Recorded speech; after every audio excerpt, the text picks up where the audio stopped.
आज की कहानी है अनपढ़ माँ पढ़ा लिखा बेटा। एक साधारण वर्गीय परिवार के एक लड़के ने 11वीं की परीक्षा में 93% अंक प्राप्त किए।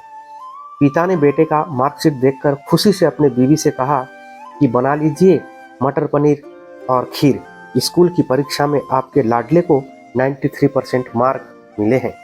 माँ किचन में काम कर रही थी और दौड़ती हुई आई और खुशी खुशी बोली, मुझे भी दिखाइए बेटे का रिजल्ट।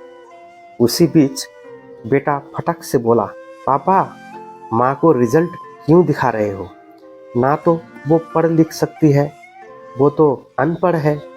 बेटे की बात सुनकर आंखों का आंसू पल्लू से पूछती हुई माँ खीर बनाने चली गई। ये सब कुछ पिता ने देखा और पिता ने बेटे से कहा, तूने बिल्कुल सही कहा।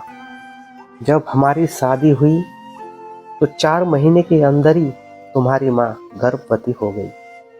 मैंने सोचा शादी के बाद ही कहीं घूमने जाएंगे, लेकिन तेरे माँ ने मना कर दिया। पापा ने बोला, चलो इस बार अबॉर्शन करवाएंगे, आगे चांस लेते हैं। लेकिन तुम्हारी माँ ने जोर देकर कहा, अभी कहीं नहीं घूमना फिरना, बाद में फिर तेरा जन्म हुआ।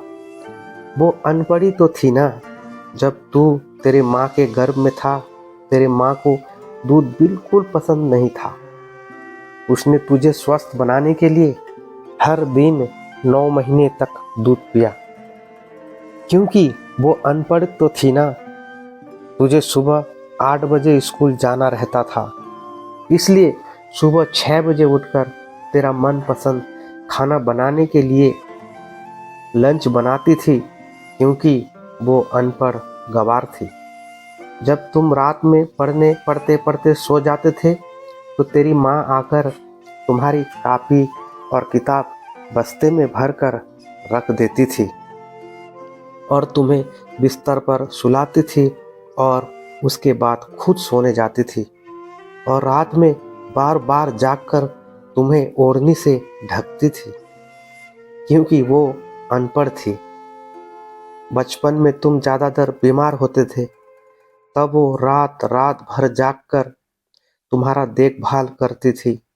सुबह जल्दी उठती थी और काम पर लग जाती थी, क्योंकि बेटा वो अनपढ़ थी।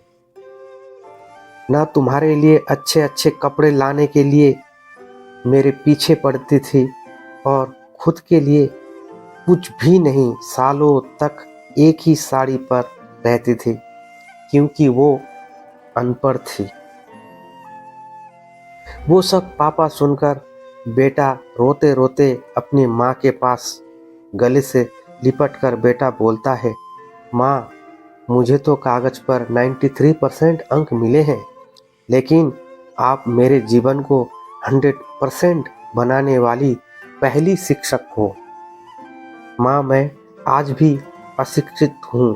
अपने प्यार और ममता के आगे 93% मेरे लिए बेकार है। माँ मुझे क्षमा कर दीजिए, क्योंकि अनपढ़ है ना। वो खाना बनाकर हमें खिलाती है और कभी कभी खुद खाना ही भूल जाती है। इसलिए मैं गर्व से कहता हूँ, तुम्हारी माँ अनपढ़ है। इस संसार में भगवान के बाद माँ का स्थान है।